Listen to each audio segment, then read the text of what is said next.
I have Jason. Whoops. There we go. I've got Jason from the Runaround.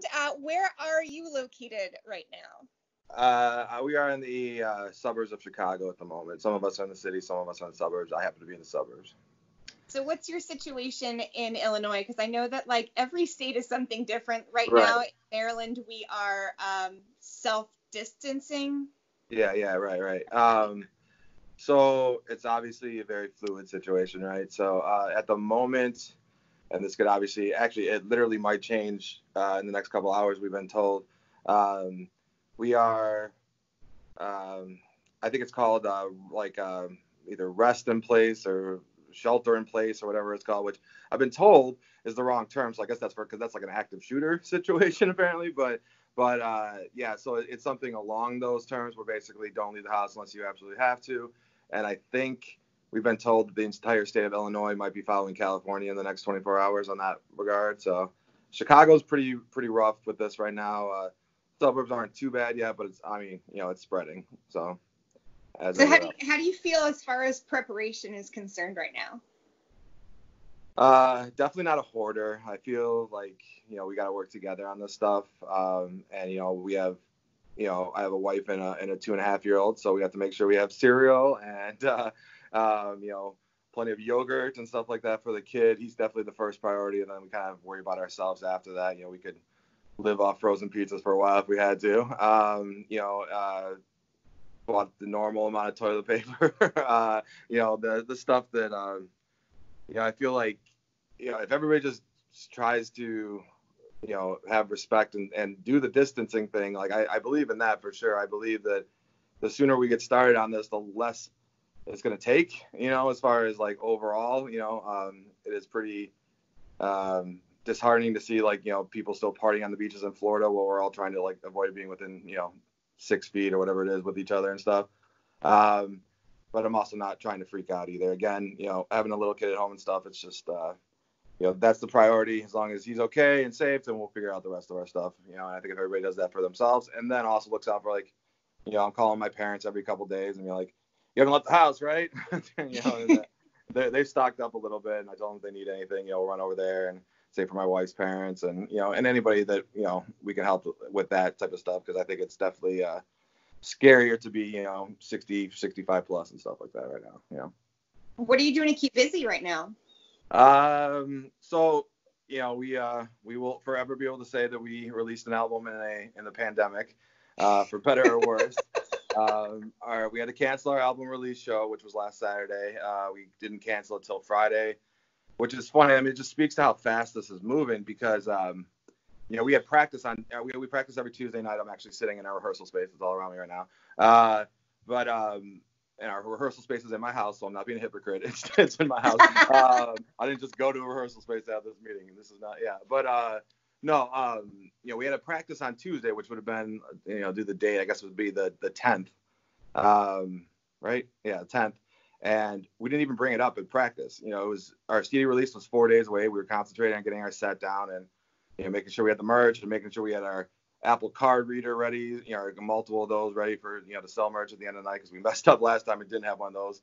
And that was a big deal because we missed on a lot of sales. So we're, all the things you talk about preparing for a big show that, it wasn't even brought up, and then 3 days later on Friday, our bass player Stretch texted the group. He's like, I hate to even say this, but should we consider it? And then, we were all kind of like, I don't know. And then within that day, people basically, it went from, 250 gathering to 50 gathering till basically where it made it, impossible for us to do it anyway, So yeah, that just speaks to how fast it's moving. So, we released, but we still released it digitally. We actually released it Friday night, and we were just like, we'll do it a day early just because we know people are bummed that they're not going to be able to, there's no party or celebration, at least not at this point. And we released a music video, which honestly, I'm spending way more time reading comments and looking at the numbers than I ever would have otherwise, for better or worse. I think we get called a libtard probably every 10th comment for our music video. Which really, I don't know if you've seen the video or not. The song Bombs Away is our single right now. And it's more anti-war, anti-establishment than it is, any specific party. But I guess if you associate war with being, purely a right-wing thing, which it's not, then I guess you're going to call us a libtard. So that's fun. We screenshot that and send it to each other every time we get something like that. And, we used to be fans of yours, and then you did this, and it's like, all right, well, if you like to send kids to war, then don't be our fans, I guess. But anyway, so yeah, I was spending way too much time reading comments, looking at numbers. But it's actually fun too. I mean, I think within the next couple hours, the video is going to hit 100,000 plays, which is mind blowing for the first 10 days of being out and stuff. For us being this little independent punk band from Chicago, we it's kind of done a little bit of going viral for relatively speaking. It's not a Taylor Swift video, but we're doing all right. It's not? No, it's not. Oh man, I was watching the wrong video. No, wrong interview. Yeah, I'm definitely not as pretty as if that video would have came up. Right? But I feel like we need punk music especially within the last couple of days. Not to say that we didn't need punk music. We need punk music. Right. But I feel like there's a lot of uncertainty, mis and disinformation. I feel like just having that cathartic release of either listening to, singing along with, dancing to punk music in particular, because Taylor Swift would not give me the same catharsis. Yeah. So. Well, right. I mean, we got all this pent up energy right now, and punk music is all about energy. It's all about, bringing that kind of visceral, inner, whatever you want to call it, animalistic, whatever it is in you out, right? That kind of raw nature stuff out. And yeah, pop music is a general. I mean, that's no hate on Taylor Swift. I actually think 1989 was a pretty decent album, if I'm being honest. But as it's just different effects. It does different things to people at different times. And right now, the world isn't a pretty bubblegum place, right? This is what this speaks to is that we're all connected, I think that even the people that are, so much to the point where it's like, USA versus everybody else, and our country needs to cut off and only worry about ourselves. I mean, this should speak to the fact that we're all connected, and what happens to one person across the world could affect us all and changes everything, So, and that's again what punk music is about, no borders, bringing everybody together type stuff. So I think it's definitely a right time for that. So what do you have as far as advice? And I don't think anyone has the answer. Well, as a doctor that I am in punk rock now, advice on trying to stay sane. I mean, this whole it's going to start as self-distancing, and then it's going to be quarantining or whatever, to being we can't do anything. Right. Right. No, yeah. Whatever we've got around the house is what we've got for the next month. It's scary, right? No, it's terrifying. I think it's like when you take on anything that is just completely, the thought of getting to the end of it seems just completely daunting and overwhelming. I think a week from now, as much as we're all going to be pulling our hair out, we're going to say, all right, we've survived 10 days of this. We can survive another 2, 3 weeks, 4 weeks, whatever it is. But the fact that we're so early in the process, it just seems like, oh my God, this is day, whatever, 2, 3, 4, wherever, depending on where you're at, 5, whatever it is. And it's like, oh my God, I can't believe I have to do this for another 2 months. And, 2 days was enough. And, people keep joking that the pregnancies or the kids that are born in December and January. That's your plan. Yeah, right. The joke to me, I think it's going to be the divorce rate by that time is going to be extremely high. It's going to jump up probably another 10, 15%. Because, people are used to having that time in their own personal lives. And then right now it's it's either you're going to be kind of completely, it just depends on your own personal situation. Are you in your own apartment, you're missing people, or if you're with, 5 kids at home and you're like, oh my God, I would kill for a day or 5 hours of being able to just sit in my car and not do anything, I think there's going to be a lot of people in parking lots sitting by themselves until we're self-quarantined, just to have that quiet time away and stuff like that too. But, or listening to punk music in their cars. Yeah, right. Screaming along to punk music. Yeah, do that instead. That helps us all, right? So,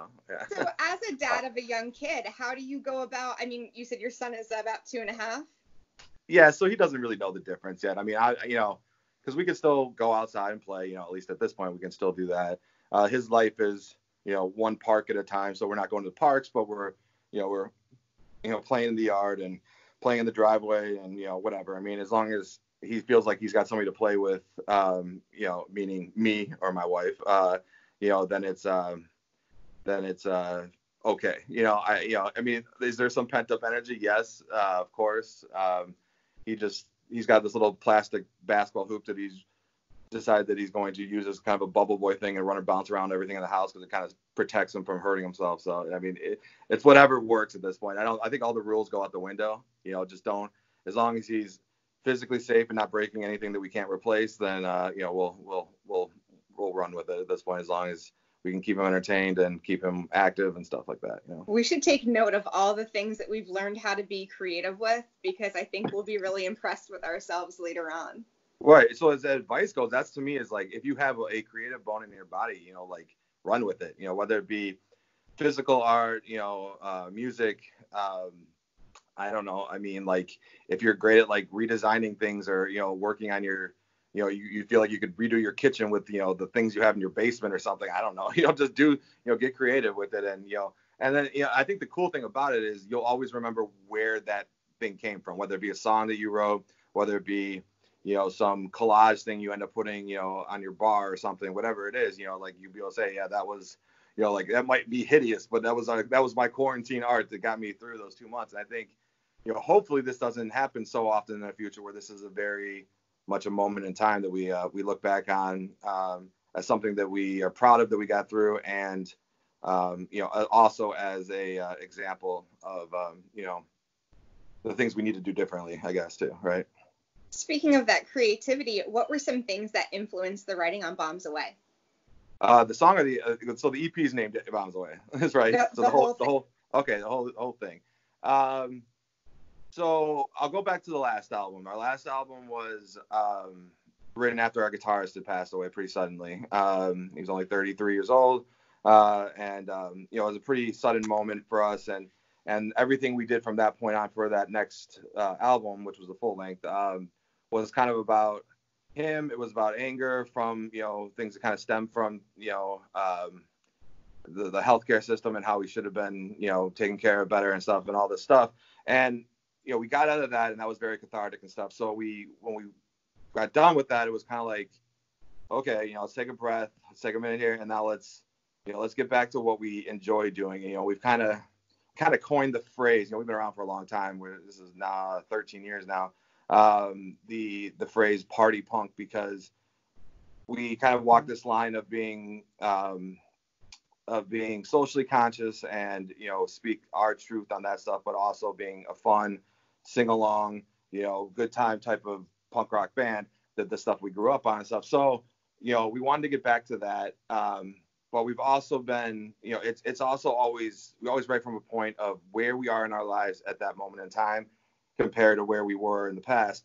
Because I don't, when I was 21, I was writing, every song was about a house party basically, or some form of it, or some branch off of it or whatever, or something that happened at one, or something that happened to a friend of ours who got arrested for what and stuff like that. So now, we don't necessarily live that life, but we, it's more coming. I mean, the album is very much a combination of socially conscious and coming of age, so for me, one of my favorite songs on the album, as far as lyrics and just kind of what was kind of a therapy session for me, was the song Young and High, which is the 4th track on the album. Yeah, it's kind of the most fast, kind of upbeat punk rock one on the album. And, that's very much a coming of age song that basically kind of speaks to, where I was when I was younger to where I am now, looking back on it, the effects that's had on both my life and stuff like that. So for me, I can't write from something that hasn't either happened or something that I don't feel. I don't try to live like, I don't see somebody else doing something and say, that's cool, I'm going to write about that. Like, it's more of whatever's going on in my life, love it or not, that's where I write from, as a lyricist and, the most of the melody writer. For, our structure wise, I write a lot of like the roots of stuff. And then, I kind of work with Fabian, who's our lead guitarist, on it a lot. And we kind of work together, and then we bring it to the band, and they kind of, they add the stank onto it, or whatever you want to call it, So yeah, they kind of add their parts. They're all better at their instruments than I am. So, that when I give it to them, I kind of expect, and it pretty much always happens that they make it better and stuff. So that's the writing process, and where we wrote from and stuff is just kind of where we're at in our lives. Bombs Away, the song itself, the single, is pretty self-explanatory when you listen to it. It's just kind of fed up with how comfortable we are as a nation and as a world to send our kids to war, to send anybody to war, to send the poor to war, to send anybody but the people that are actually doing this, they're making these decisions to war, and their families, because they wouldn't do that, right?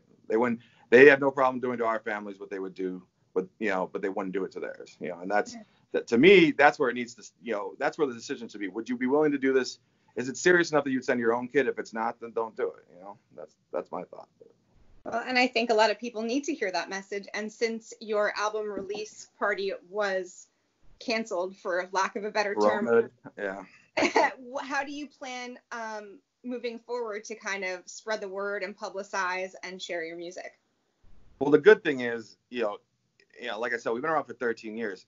10 years ago, this would have been way bigger deal, because this, the ability through social media, like I said, I mean, we didn't have our CD release, our album release, and we still are probably in the next hour going to be hitting 100,000 views on our Facebook page version of the Bombs Away music video. So, I would say even if this wasn't going on, at least 80% of how you spread the word these days is through social media.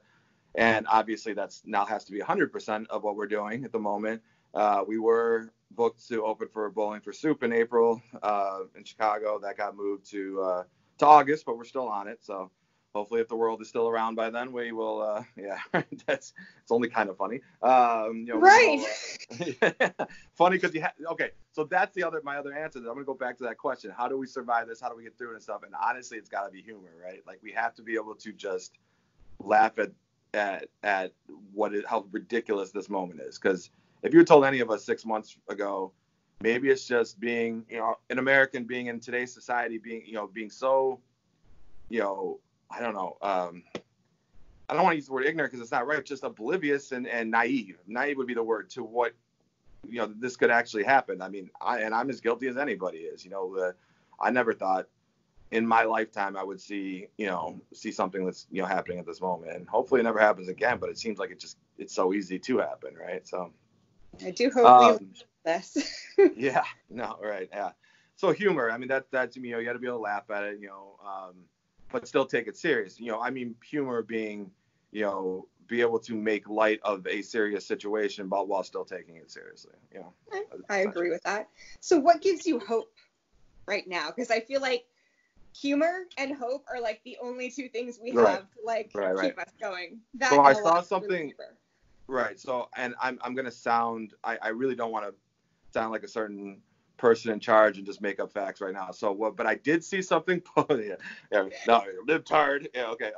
Anyway, I saw something posted that it stuck with me because this was about a week ago. Obviously, China's been dealing with this a lot longer than us. And I think, we turned a blind eye to it. But what I saw posted, because they live so close to one another, right? Like their idea of space is so much different than ours. Like they would have, 10 people in the room I'm sitting in right now, that'd be normal, right? And I mean living with like that situation, right? So what I saw was something posted about like for the first time in a long time in certain cities in China and stuff, that like the sky was blue and birds were chirping and birds would come back and stuff. Like certain things have come back. My whole part of this is that this is indirectly really great for Mother Nature. It's kind of taking everybody back to whatever 1,000 years ago, essentially, or it's moving in the direction of that, where the footprint is going to be, just giving Mother Nature, the Earth a break for a month or two, should have some real positive effects in the long run. So that to me is one of the positive side of things. I don't know if that's necessarily hope, but that is something that wouldn't have happened otherwise. That's not going to happen otherwise. Until we, take this stuff more seriously. And, I think that's really cool to see and cool to hear, especially because, you can sit on your balcony. So somebody in the inner city of China who hasn't seen the sun that wasn't through, smog essentially over, and maybe in their lifetime, can sit on their balcony right now, and be social distant, but actually see the sun and see birds chirping and, there's going to be parts of, and that's not specific to China either. I mean, that's, parts of California, parts of Chicago, parts of probably, the East Coast and stuff like that. So, I think that's something that's pretty cool that's coming out of this. But the other part of it that I've seen, I've done a couple of errands when I've had to, and, the stuff you see on the internet as far as people like, fist fighting over toilet paper and stuff like that, I've actually seen kind of the opposite, where I feel like people are really like being nice to one another and just being kind of kind. I think maybe because they realize they might not see other people for a while, or it's just they realize, I think what this has done is put things in perspective for people. Like, the BS and the little things that might drive us nuts, or somebody cuts you off in traffic, or is stopped at a green light and you missed the light or something like that. Whatever, the stupid things like that just don't really matter. Like they don't matter in the big scheme of things. So I've really just seen people like, from a distance and trying to be socially conscious or socially distant, but still having much nicer interactions and much more understanding with one another and stuff. So I think that's a great place to start. So yeah. I wish the runaround luck.